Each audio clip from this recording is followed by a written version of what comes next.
এমন কিছু গ্রামীণ সবজি আছে যেগুলো খেতে যেমন সুস্বাদু তেমনই স্বাস্থ্যকরও। খুব সাধারণ এই সবজিগুলো মানুষে হয়তো এর নামও জানে না বা খেয়েছে কিনা জানি না, কিন্তু আমরা ছেলেবেলা থেকে এই খাবারগুলো খেয়ে কিন্তু বড় হয়েছি আর অসাধারণ লাগে। আমি প্রত্যেকবারই বলে থাকি যে এই প্রিয় সবজিগুলো খেলে কিন্তু প্রিয়জনদের কথা, বিশেষ করে মা ঠাকুমায়ের রান্নার কথা বা রান্নার জাদু কিন্তু মনের মধ্যে জেগে ওঠে। চোখ বন্ধ করে কিন্তু সেই স্বাদটায়, সেই হাতের স্পর্শ আমরা যেন পেয়ে থাকি। তেমনই একটা রেসিপি নিয়ে আজকে আমি হাজির হয়েছি, আর এই একই রেসিপি দিয়ে দুটো রান্নার পদ কিন্তু আমি দেখাবো। বন্ধুরা, আমি মিনতি পাল আজ আবার নিয়ে চলে এসেছি খুব মজাদার একটা ভিডিও।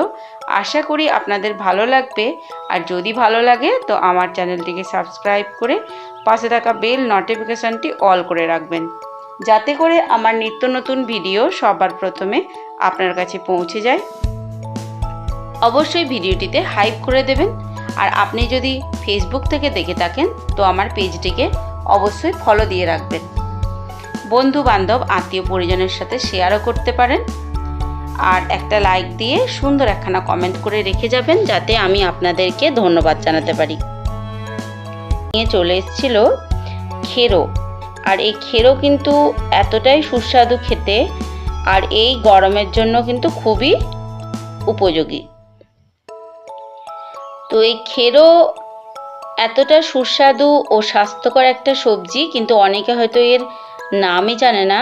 আমাদের বা নিজেদের জমিতেই আমার বাবাই বা আমার কাকুরা কিন্তু এই খেরো চাষ করতেন, আর সেই খেরো কিন্তু নিজেদের গাছের ফসল, সেগুলো আমরা কিন্তু খেয়েছি, এমনকি বাজার থেকে কিনে এনেও কিন্তু খাওয়া হতো। আর আমি প্রায় এই খেরো কিন্তু গরমের সময় আনিয়ে খাই।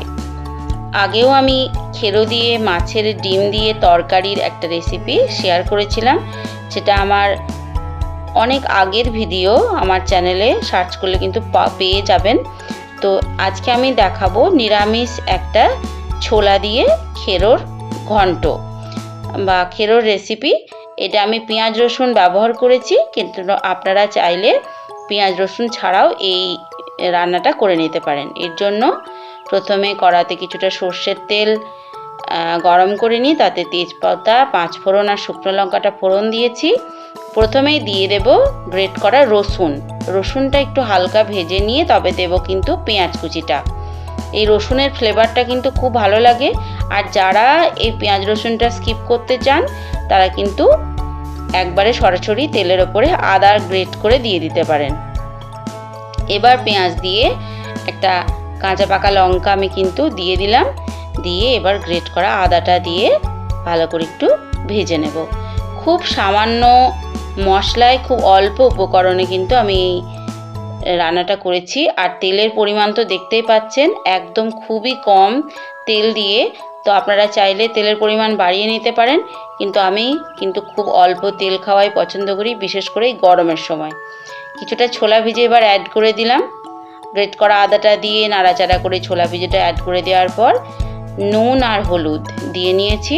সবটা দিইনি, অর্ধেকটা দিয়েছি, যতটা পরিমাণ লাগবে আমি কিন্তু একটা পাত্রে নিয়ে নিয়েছি।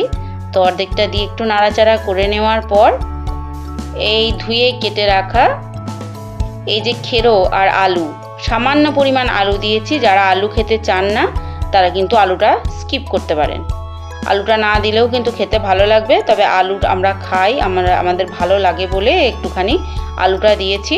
আলুটা দিলে একটু বেশি মাখামাখিটা ভালো হয়। তো এবার ঝিরিঝিরি করে কেটে রাখা এগুলো কিন্তু আমি জল ঝরিয়ে রেখে দিয়েছি, এগুলো দিয়ে নাড়াচাড়া করে নিচ্ছি।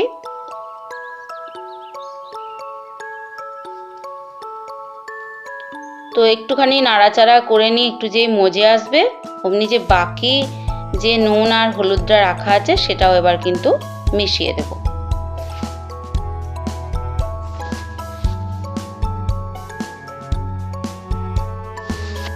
তো মিশিয়ে দেওয়ার পর আবারও নাড়াচাড়া করে দিচ্ছি। এতে জলের কোনো দরকার হয় না, কারণ এই সবজিটা থেকে প্রচুর পরিমাণ জল বের হয়। তবুও মাঝে মাঝে একবার নাড়াচাড়া করে দেখে নিতে হবে, যদি প্রয়োজন হয় অবশ্যই একটুখানি জল দিতে হবে। লো টু মিডিয়াম যদি গ্যাসের ফ্লেমটা রেখে এরকম চাপা ঢাকা দিয়ে রান্না করা হয় তাহলে কিন্তু সত্যি জলের আর কোনো দরকার হবে না, সবজির জলেই কিন্তু তরকারিটা পুরো রেডি হয়ে যাবে। তো 5-7 মিনিটের মতো ঢেকে দেওয়ার পর আবার ঢাকনা খুলে যে নাড়াচাড়া করে নিচ্ছি। এবার মেন যে ইনগ্রিডিয়েন্টস সেটা হচ্ছে এই সামান্য পরিমাণ চিনি দিয়েছি, আর দিয়েছি ড্রাই রোস্ট করা মৌরি, ধনে, জিরে আর শুকনো লঙ্কার গুঁড়ো। এই মশলাটা আমি বানিয়েই রাখি। শুকনো খোলায় ধনে, জিরে আর মৌরি একসাথে আর শুকনো লঙ্কা একসাথে ড্রাই রোস্ট করে আমি মিক্সিতে এরকম গুঁড়ো করে রেখে দিয়েছি। এটাই দিয়ে নামিয়ে দিলাম, আর একটা কাঁচা লঙ্কা চিরেও দিয়ে দিয়েছি। এবার 5-7 মিনিট ফুটিয়ে আমি কিন্তু একটু মাখো মাখো হয়ে গেলে এই তরকারিটা নামিয়ে নেব। তো গরম গরম ভাতের সাথে কিন্তু এই তরকারিটা অসাধারণ খেতে লাগে। দেখুন কতটা লোভনীয় দেখতে হয়েছে, আর খেতেও হয়েছিল খুব সুস্বাদু। আপনারা যারা খেয়েছেন তারা তো এর স্বাদ জানেনই, আর যারা খাননি তারা অবশ্যই এইভাবে একবার বানিয়ে খেয়ে দেখবেন। তো এরপর যে রেসিপি দেখাবো সেটা কিন্তু আমি পুরো ক্যামেরাবন্দি করতে পারিনি, যতটুকু করেছি ততটুকুই আপনাদের সাথে শেয়ার করছি। তো এটা খুব ইজি রান্না, যেমন করে আমরা লাউ মসুরের ডাল বানাই সেইভাবেই আমরা বানিয়ে নিয়েছি, সেইভাবে বানিয়েছি। এই যে মসুর ডাল, সামান্য পরিমাণ খেরো ছিল, খেরো আর একটু আলু আমি কিন্তু প্রেসার কুকারে সিদ্ধ করে নিয়েছি। খুব বেশি গলে গেলে ভালো লাগবে না, এরকম একটু গোটা গোটা থাকবে। আর কড়াতে সর্ষের তেল দিয়ে নিয়ে তাতে 5 ফোড়ন, শুকনো লঙ্কা, তেজপাতা ফোড়ন দিয়ে শুধুমাত্র 8 থেকে 9 কোয়া রসুন কিন্তু আমি দিয়ে দিয়েছি থেতো করে।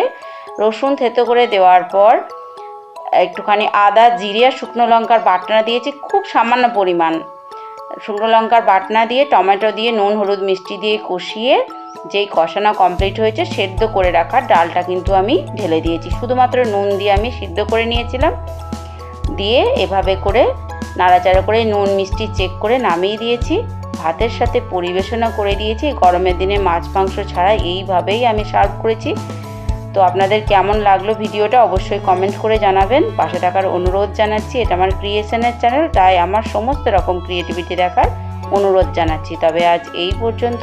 সবাই খুব ভালো থাকবেন, সুস্থ থাকবেন।